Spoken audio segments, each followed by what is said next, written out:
Vaheguru Ji Ka Khalsa, Vaheguru Ji Ki Fateh. Today we have actually a great privilege to be here at Merton Park in Wimbledon to do an interview with Sardar Inderjit Singh. Most of you will know that they are the first Sikh Lord in the House of Lords, and they have numerous titles which I won't go through, but I wanted to discuss the most recent issues that have occurred and that they have written about.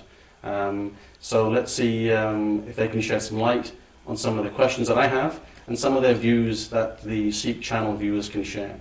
So first of all, let me introduce Lord Inderjit Singh. Vaheguru Ji Ka Khalsa. Vaheguru Ji Ka Khalsa, Vaheguru Ji Ki Fateh. Thank you very much for allowing us to come to your home and actually do the interview. It's a real pleasure. I was hoping that sometime in the future that we could actually do the interview at the House of Lords, as I discussed with you. But maybe that's something that we can wait. Of course, it's just that this was short notice, and they are really quite bureaucratic, and it would have taken much longer. Right. Okay, so let's start by asking you about. You started the Sikh Messenger, which was a magazine, and I don't even know whether it's still going on now. Are you still running it, or has it stopped, or what's the... No, the Sikh Messenger is still running. It's a quarterly that struggles to make quarterlies, and sometimes 2 or 3 times a year. So do you have people that write articles for it, or do you do most of the writing yourselves? I end up doing most of the writing myself. It's not through choice. It is... we need articles that reflect real concerns of Sikhs and real Sikhism. In many of the articles that are sometimes sent me, people go off at some tangent that doesn't really help us very much. And how long has the Sikh Messenger been going on, actually? Well, there was a magazine called the Sikh Query that was started in the 60s, early 60s. And it was started by someone who, an English lady, Mrs. Wylam, who later became Mrs. McCormack. In 1908, I became assistant editor of that. Then in 1984, start of 1984, the proprietor of the Sikh Courier was not very keen on us talking and writing about issues that were seriously affecting Sikhs in India. And he was making life difficult, so Mrs. McCormack, Mrs. Wylam, and I started the Sikh Messenger so that we could properly look at issues in India. So is it geared for the audience here in the UK, or is it talking all about just India? No, it's geared very much to the UK, but as Sikhs we should reflect the abuse of human rights in any part of the world, and if they occur to Sikhs, of course we should. And that is what we've done. And from 1984, the Sikh Messenger was the main voice in the UK of Sikh outrage. Right. So it's a quarterly magazine. Does it go to all the Gurdwaras, or do you actually... It goes to all the affiliates of the network of Sikh organizations, and that's more than 100. And it goes to others. We also donate so many to different Gurdwaras, as much as we can physically get about and do it. But it's not a money-making venture at all. It's a loss venture. Well, that brings me nicely onto the network of Sikh organizations. Yeah. Now that website, and I looked at it only yesterday, seems really old. The material on there isn't updated. This is what I feel, and I want to be frank with you about it. Yes, and let me frankly reply. It is really old. It is not updated. It doesn't even mention Lord Inderjit Singh. I haven't even been made a lord according to that. It is, but why is that so? It is because originally when the website was set up, I got people who are non-Sikhs to set it up. Since then, of course, everything gets dated and needs regular updating and so on. And what happens? So many Sikhs have promised, no problem, we'll sort this out. And this has gone on for the last 2 years. People just waste time, months, and nothing comes of it. So now, before Christmas, I'm getting people, more professional people, to put it right. So did you not look at actually, paying somebody to look after the website rather than this seva concept? I assume that's what you're touching on. People say "Kesi Gardena," but then they don't actually I'm terribly naive. I thought when people say "Badi khushi naal kar denge," "Mufti kar denge," and I thought all that really meant something. I'm a slow learner, and it doesn't mean anything. Seva in the Sikh community is more wordy. We talk about seva, we do it in the langar, but outside, especially in things like this, seva is almost entirely absent. It's more. The last person I had working with me on this was a Muslim. To get someone from the Sikh community, and there are plenty of well-educated people in the Sikh community who could do this, they'd rather just attend dinners and go to play golf and other things. They don't want to do it. So I'm a slow learner, but I think I've got the message. But I assume you're talking about people that have retired in the UK that could contribute towards not only the magazine, but the site and so on. Absolutely. To so much that the network of Sikh organisation wishes to do. So where do you think that site will then, be in 10 years from now? Are you going to try to revamp it or what? Well, I'm ever an optimist. I've been trying, but this time I've learnt a lesson that voluntary effort doesn't succeed. We pay for it. So we'll pay for it and get it done. But that applies to many other things in the network of Sikh organisations. I'm often asked, what happens after you?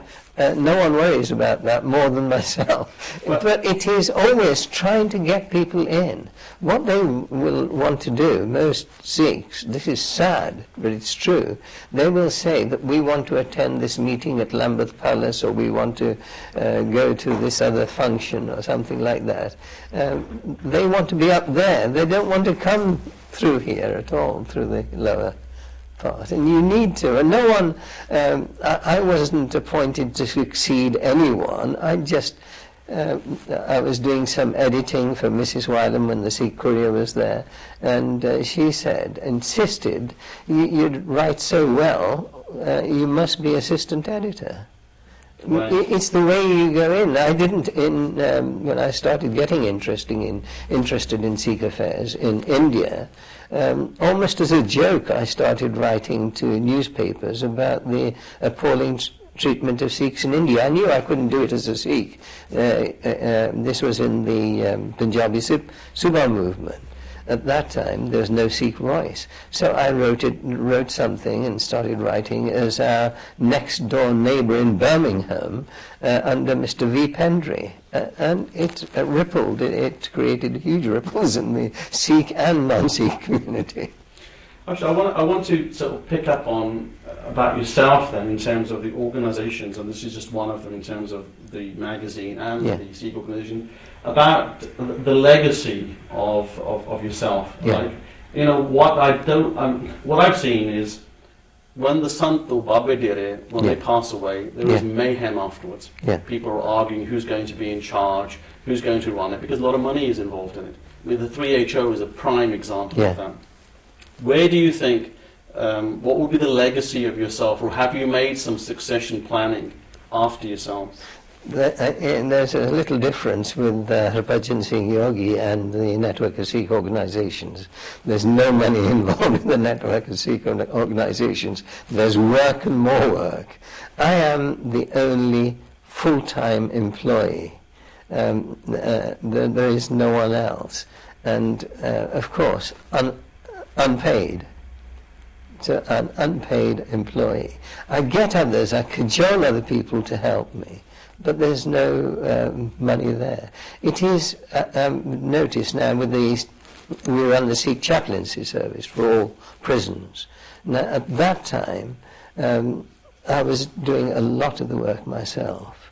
Now, since I became a Lord, I've been looking here and there. How can I take on the new duties in the Lords and make an effective contribution? I just don't want to be a nominal Sikh in the House of Lords. How can I make an effective contribution and still maintain the other things that the network of Sikh organisations was doing? And it's a very, very slow progress. You cannot just appoint someone like that, you are my successor. That doesn't work. It never worked with the after the Gurus. That's why Guru Gobind Singh said, forget these appointments now. It's being true to the Sikh scriptures. That's all that's important. And everyone can contribute in that way. So I've been looking around. Now with the Sikh chaplaincy service, I have found one or two people, and I'm doing less and less work there. There's Mr. Inderjit Singh Chawla. He's very competent, and he's virtually running it. So I'm looking in other directions as well. I've got a press secretary, Hardeep Singh, who is now also assistant editor of the Sikh Messenger. They are showing by their ability and their keenness that they can do things. And I'm constantly looking around for others. Okay, so you don't think anybody in your family will run the organisations or anything that you're doing after you? Well, I don't think that would be right and appropriate for me to try and push a member of the family. They are very supportive, they're helpful, and they do things in their own way. My daughter Reema particularly has written a lot and goes to speak about Sikhism. But it's up to them and up to circumstances. I came into being interested in Sikhism through my parents. My father, Dr. Diwan Singh, was the first Sikh doctor in this country. He was also president of Shepherd's Bush Gurdwara for more years, through all the war years. And he did a lot for Indian independence as well. He was a colleague, or a supporter, or a financial supporter of Master Tara Singh in India. So they made their own contribution. I'm trying to make my own. No, I was looking more on the sense that in India it's quite common to leave it in the family, or keep it in the family, or prepare someone that's close to you, whether if it's not your own children, maybe your brother's children or something like that. It works up to a point, but the catchment here, everyone has to earn a living. They don't come into this. I started this work in my spare time. I had to earn a living. I was a mining engineer and then a management consultant. It's finding time. When I was doing a lot of the work, I was in full-time employment throughout the 1984 scenario. I was in full-time employment. Okay, I want to move on to about 1984 with yourselves and the work that you've been doing. Yeah. What is it that you think that, have we missed opportunities since 84, or is there something that you would have liked to have seen done differently, that the Sikhs have generally done? I think there's a lot of regret that there was universal outrage when the Golden Temple was attacked, and attacked in the nastiest way possible on the martyrdom anniversary of Guru Arjan Dev Ji.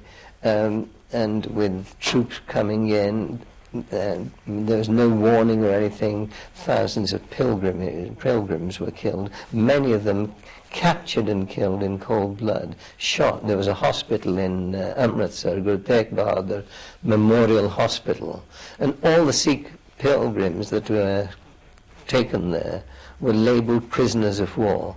They were refused water, any medical attention. They were treated abysmally. Worse than that, if any nurse or doctor helped them in any way, they were punished. Now this is what we suffered, and then we suffered worse in the end of October that year. From there on, the planned killing of Sikhs throughout the country. It wasn't random riots or anything like that as it was described. It was planned killing. Delhi municipal buses were commandeered by those who were going around doing the killing. The Sikhs in the police were locked up. They were not allowed to come on the streets. When there were calls for the army to be called in, that was refused. And the killings took place with people being issued with kerosene and identical length steel rods so that they could do maximum damage. Now, this is an insult to India. Even the former Chief Justice of India, Sikri, he said that this is carnage and it is planned carnage. And there are various inquiries. In fact, nothing has resulted. Those wounds can't heal until there is some real admittance on the part of the Indian government that what happened then was totally unacceptable. It was Indira Gandhi playing to Hindu extremists so she could win an election at the end of the year. In fact, she didn't survive, but Rajiv Gandhi won a record success because playing to prejudice does secure votes. So what is it that you or your organisation has done since '84 about the incidents that happened? Is there something that you have done where you can say, okay, or has it all fallen on deaf ears? It has largely fallen. It's very difficult for people to sustain anger, and I'm not sure it's a good thing, but we should channel it into more constructive ways. I think it is right and appropriate for the Indian government to apologize publicly and say what happened was wrong and evil. Now, that is something we should always push for. And there's been a suggestion of a memorial in Delhi to commemorate that event and to remind others where this sort of behavior can lead, this carnage can lead.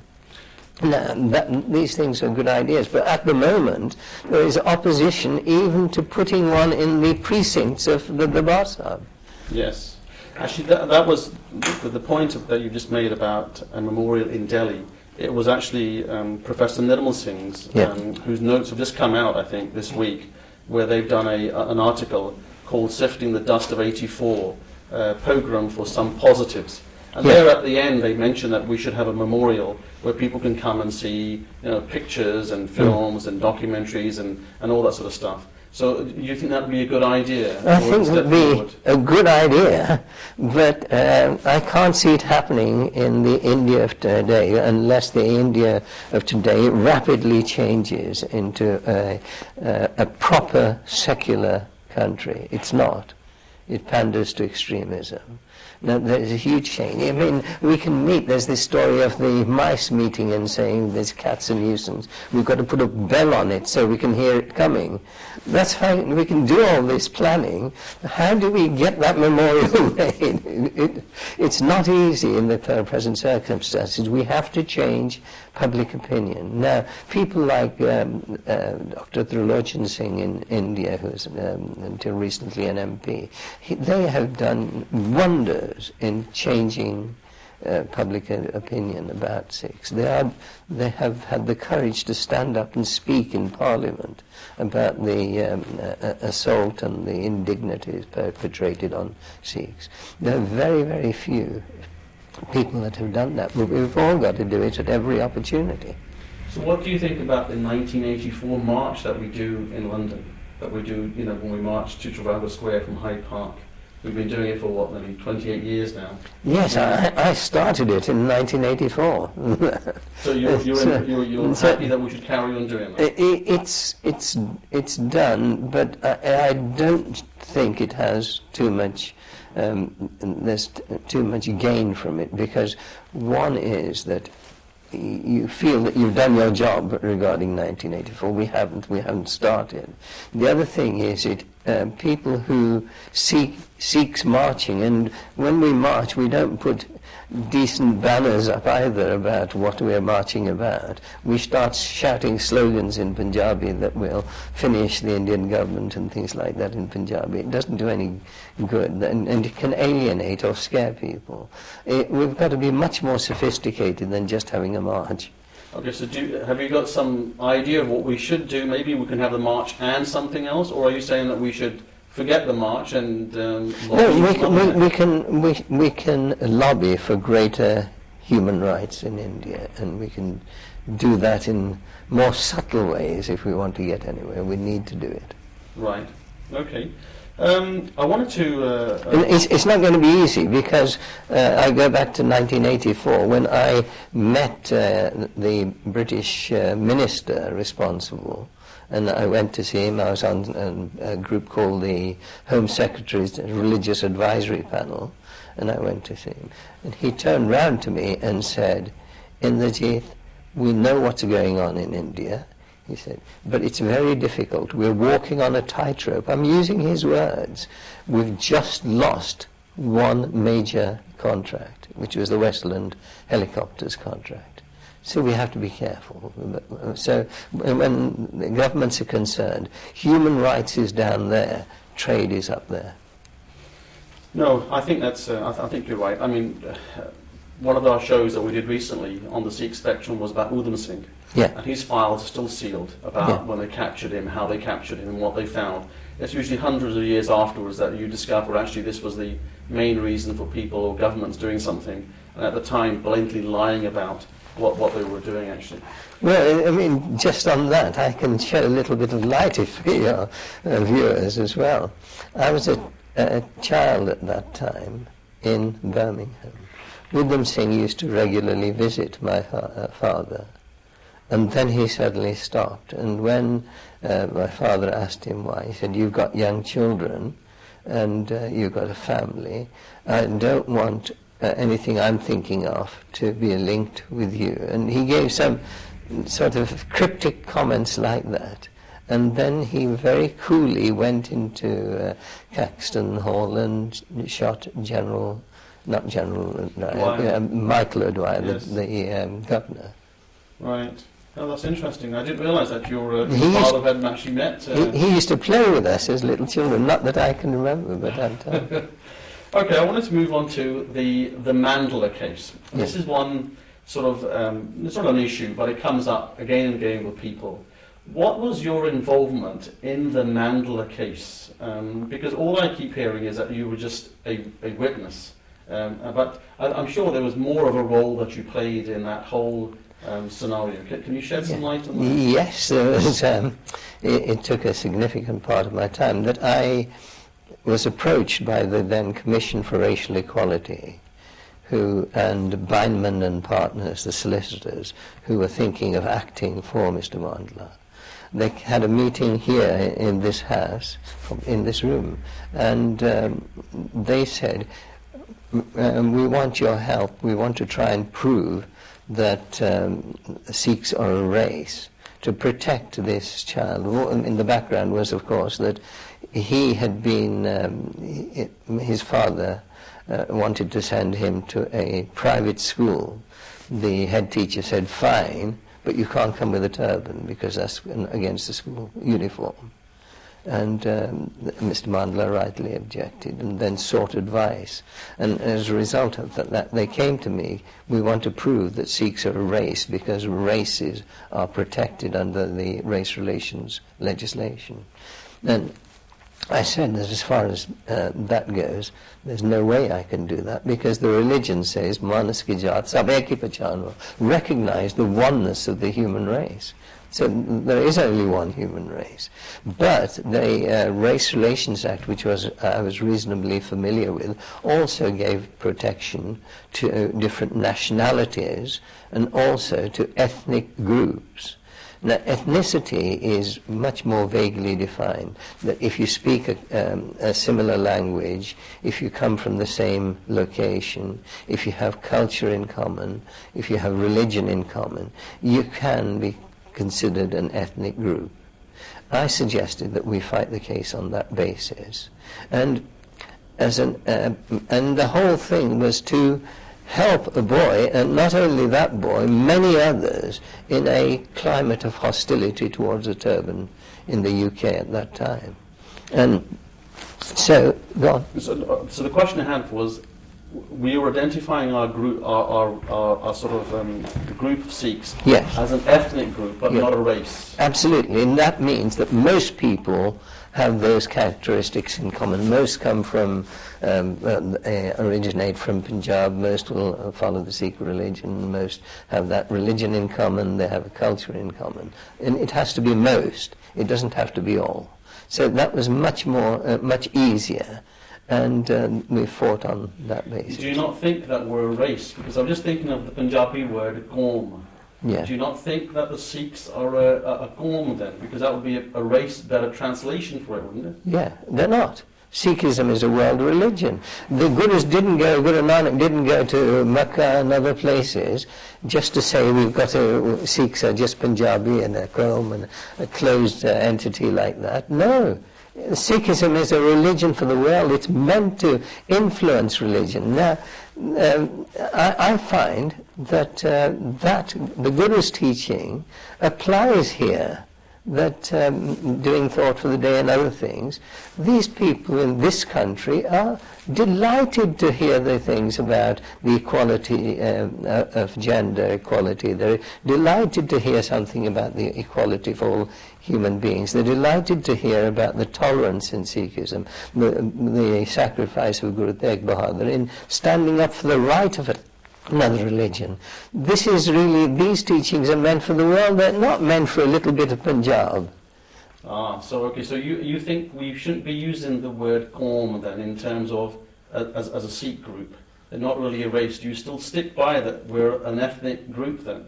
The ethnic group was a means to an end. It means nothing at all. In fact, if the same case was fought in this country now, there'd be there'd be real difficulties in proving it, because most Sikhs in this country now don't come from Punjab.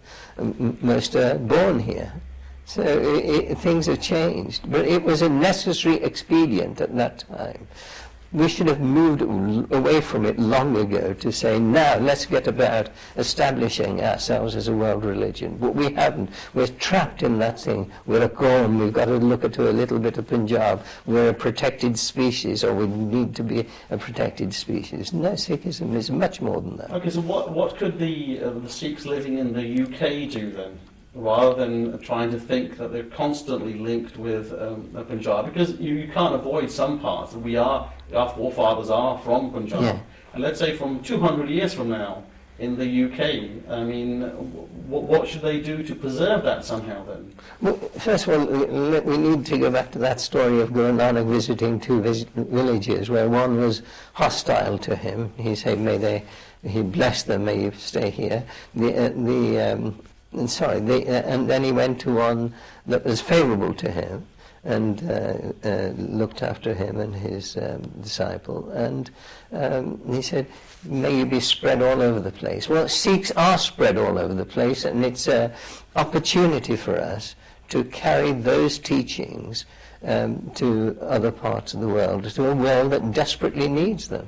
I want to move on to the most recent incident, well, not an incident, but it was something that you wrote about, which was you were invited to the Sikh Film Festival in New York by the Bindra family. Yes.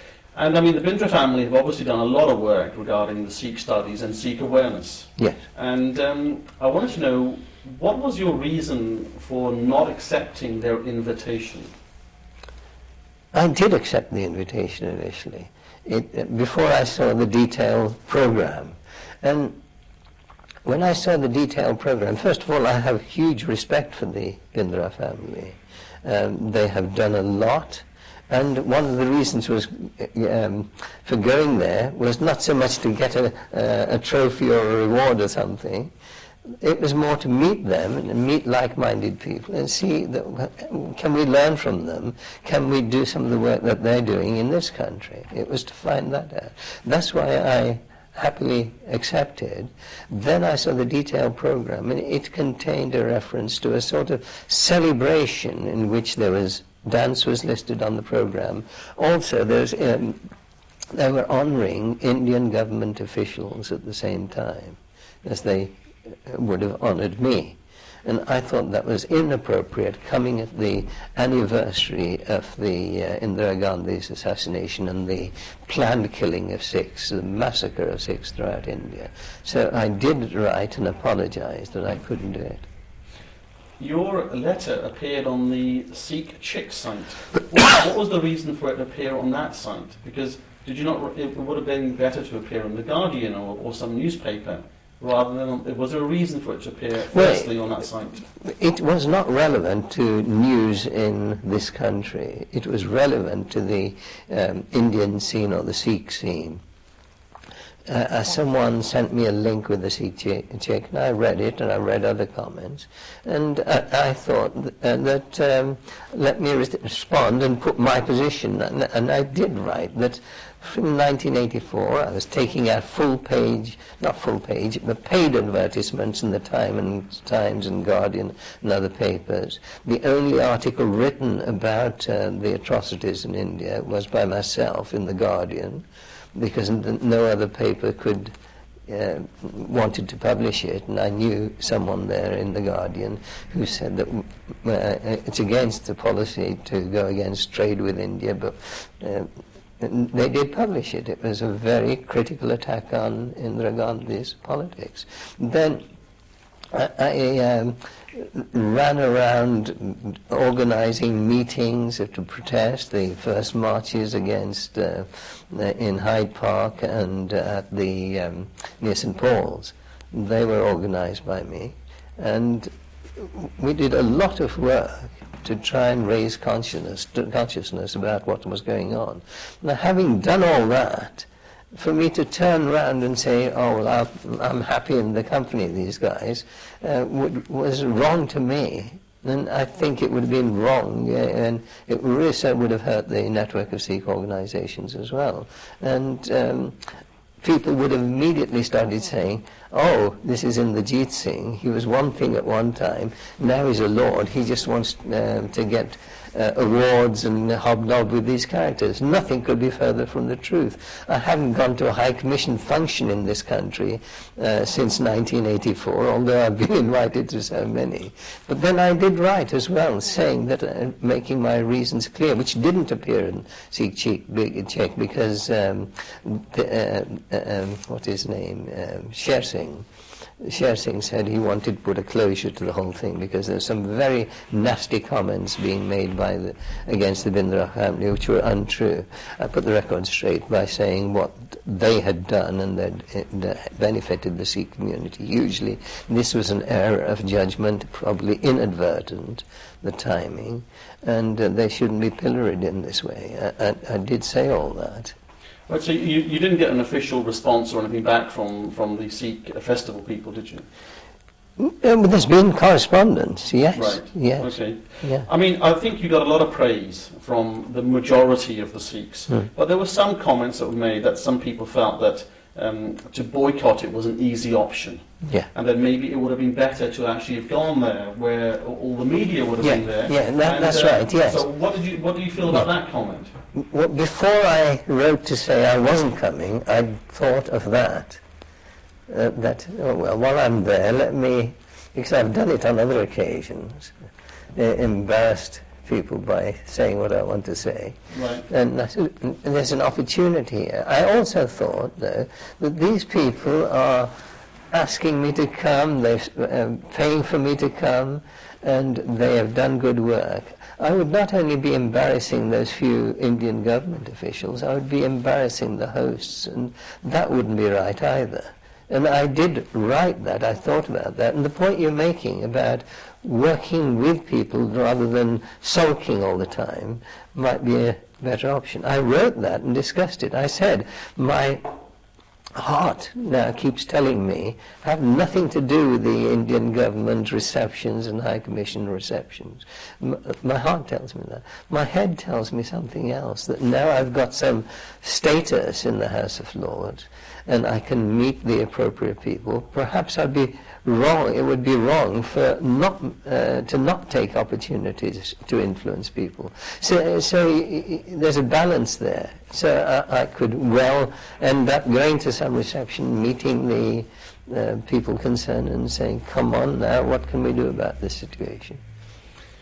Okay, that's interesting. I'd see, now that you've explained it, I don't think most people actually knew about that. Yeah. They'd just seen one-sided and jumped on the bandwagon about, oh, it's great, and started slagging off. Well, I did write also in the letter, which wasn't published on Sikh Check, that I was appalled by some of the derogatory comments being made about the organisers of the film festival, that there was really quite rude, nasty comments, and of course the accusation, which is made frequently in our community, is that if you don't like someone, you call them an Indian government agent. And that was there. I thought, and I wrote this, I thought these things were only native to Britain, but here they're happening in the States as well, and I'm appalled. Okay, I mean, I think you've explained the reason for why you did that. Let's move on to some of the other things that you do in terms of the civic occasions that you've attended. Yes. When you attend these occasions, and the Remembrance Day is one of them that I want to just touch with you. Yes. I mean, I assume, do you represent the Sikh community when you attend a function like that, or do you just represent Inderjit Singh? No, I represent, it's not formal, but the Sikh community. I'm there because they think, the organisers feel that I represent. Okay, so what about, or for example, when I was reading some of the stuff that you've done... I'm a representative of the Sikh community. No, that's fine. I mean, because the reason I asked you that is because obviously there is the idea about the old boys network. It happens in, whether you're in England or anywhere, that you know people, that's why you get invited to things, and other people are someone's left behind. Do you think there's any truth in that, where you are invited, rather than involving other people of the Sikh community that could do or help you, but you just sort of take it on yourselves and move forward? It doesn't work like that. I by nature, I rarely volunteer for anything. I'm a lazy bones. I don't like volunteering, but if I see that no one else is doing something and it needs to be done, then reluctantly I have a go at it. It's not me pushing myself in any way. Okay, well, I want to ask you the links between yourselves and the BBC then. Yeah. Because to me, my impression always is that when the BBC wants to do any programme about Sikhs, that your name appears at the top. And they say, okay, let's try to contact Sardar Inderjit Singh, and if we can't, then they might look for someone else. Are you saying that's not true then? I've no idea the way. I've been doing Thought for the Day on BBC for 27 years, and I've worked with them on other television and radio programs, on series of programs for many times, and I've still no idea of how the BBC mind works. They seem very suspicious. They also like to ensure that they have contacts here, there and everywhere, and they won't rely on one person. So I don't understand. And also there's my personal relationship with the BBC. I've made it clear time and time and again that I'm not there to do their bidding. I'm there to explain Sikhism in the way I feel appropriate. And sometimes that has led to conflicts and difficulties. So I'm not their favourite person by any means, and I've constantly criticised them. Currently, I've got a complaint to the, it's the BBC Trust about the use of the word Asian. It went to the editorial complaints unit first, and they, in fact, responded in detail, more or less accepting everything I said. I mean, there's two examples where it was used. One was, Asian was used again and again when they were talking about genetic defects in children born of cousin marriages, and Asian and Asian. Now, genetic defects, the cousin marriages, are a Muslim phenomenon. The Quran and the Muslim teachings sanction it, whereas all other religions in subcontinent and non-subcontinent frown on it. They say it's bad, and it's been proved to be bad, and it leads to genetic defects. So why use it there? And the response was, well, we more or less agree with what you say. We shouldn't have used Asian in that way. But a balanced BBC listener, listening to the whole program, wouldn't come away thinking that it was perhaps Sikhs or Hindus that he's talking about. I said, and I've written back, where do you find such a person? We're all full of passions and prejudice, and especially at that time in the morning, people are rushing here, a bit of breakfast, getting dressed, doing other things. They don't hear the whole program, and they're more interested in things that bolster their own prejudices. I've done Thought for the Day and frequently been complimented on things I never said and criticized for things I've never said. So that's not good. But he more or less agreed, but then said, on the whole, we don't uphold the complaint. So now it's gone to the BBC Trust. And I think there's a good chance of success.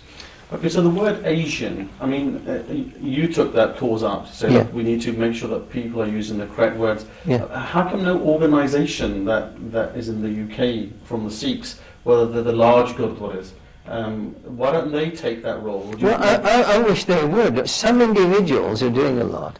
Unfortunately, the umbrella type of organisations which exist from the top down a bit, which keep being formed every 2 or 3 years, they don't take these things. They're more interested in making slogans and saying to the Sikh community, look how much we're doing, look how Sikh we are, we're more Sikh than anyone else. That is the beginning and end, and it's frustrating to see, because I'd love others to do similar things. If, as a community, if we want to move forward, it's not just the network of Sikh organisations or Inderjit Singh, it is the whole community that must push in the direction that our gurus taught us to push. Okay, I want to just quickly touch on one point about the poppy. And I mentioned to you that there was a young boy from Derby that had made the Kanda poppy. Yeah. And you will be invited, for example, on next week. Will I? I hope so. I mean, they usually invite people to the Albert Hall, and they've actually invited that particular boy to come. And I don't know how you get. No, where? At is it on the 11th? Yeah, I'll be at the Cenotaph. Yes. So I was asking, how can the Sikhs aren't aware about the Kanda poppy? Do you think that is something that we should encourage or what? I showed you the example of what it looked like. Yeah, I think we should encourage every venture. That boy and went into this place and saw symbols of every other religion except Sikhism. No, right. That is something that I've been doing and finding. I'm delighted that others are doing it as well, because you go through life. I looked at a book that my granddaughter was looking at on my grandson on the Second World War, and they showed that this was a textbook, the contribution from Australians, Canadians, and New Zealanders, the whole Commonwealth, and there's no mention of the Indian subcontinent. And I had to keep pushing and pushing to get that book withdrawn. Well, I think that we've come to the end of our interview. I want to thank you very much, and I think it's been quite a frank interview and about your opinions. I'm sure that on the Sikh channel we will look closely. I have been championing what you've just said about that we should do programs more in English. So let's hope that the Sikh channel takes some of your comments. But it was a very interesting interview. And I just want to thank you very much. No, it's been a pleasure talking to you, and sorry if I've said anything that gives offence, but I think there's so much to do and there's so many opportunities for our community to project itself, and we're missing out on so many of them. Okay, thank you very much. Waheguru Ji Ka Khalsa, Waheguru Ji Ka Khalsa, Waheguru Ji Ki Fateh.